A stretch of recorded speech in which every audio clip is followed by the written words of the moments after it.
What was it like in the field in the arena last night at that game? Because I was saying earlier to start the show, I went to put the kids down, and I thought the game was over. I came back and I said, "Oh, we got a game here." What was it like in the room where it happened? Yeah, well, everything kind of changed in the third quarter, and yet I still kind of had the sense that the Nuggets were in control. But like you said, things just kind of took a turn, and the Lakers figured some things out. But the building itself was, I know it's cliche, but the building was really electric. It was on fire. These Denver fans, I'm sure they're tired of being overlooked. And they're not overlooked now because that place was rocking. We left the building like when me, myself, Mike Breen, Mark Jackson, Jeff Hankton, when we got in the car, headed back to the hotel, they were like, "Oh my God, I can't wait until Thursday. Can't wait until game 2." Because if it's anything like, game 1 was, the series is sure to be just on fire. Back here on the Rich Eisen Show with Lisa Salters from the Worldwide Leader of Sports, my old friend of about 25 years. Tell me about that game, though, last night and what you saw from Jokic. You've seen everybody play, Lisa. What's it like covering him, watching him just set up shop?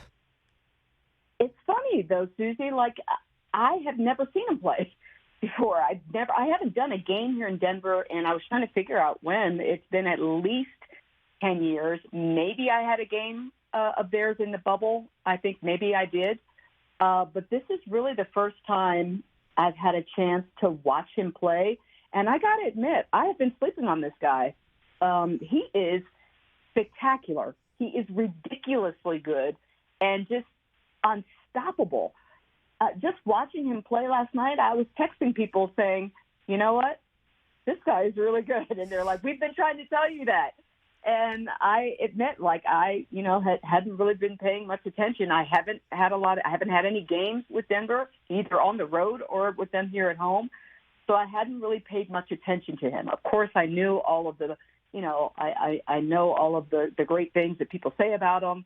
I know his stat lines, I know his numbers, so that I knew he was a great player. But until you see it in person, dude is phenomenal, Suzy. He's a beast. He really is. He's got such a quiet way about him. He really doesn't want any of the fanfare. He's almost seemingly embarrassed by it, and just would rather do without it. He just wants to go to work. And to think about who he was 8 years ago, that chubby kid, second-round draft pick, he's phenomenal.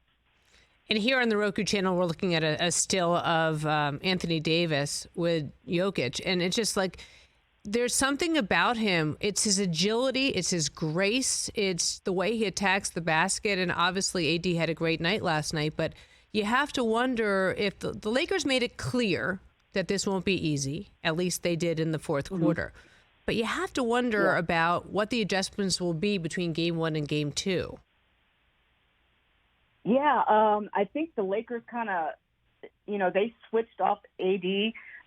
They switched him off of Jokic late in the game and had Rui on him, and that seemed to be successful. And so the question I have is, will Rui be starting now? Are you going to insert him in the starting lineup, take D'Angelo Russell out?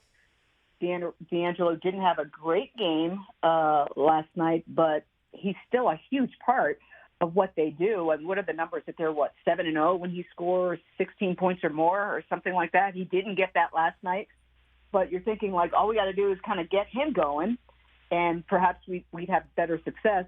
But you can't deny what you saw, and that was when AD was switched off of Joker and ended up playing. I think he was on Aaron Gordon, and having Rui play Joker.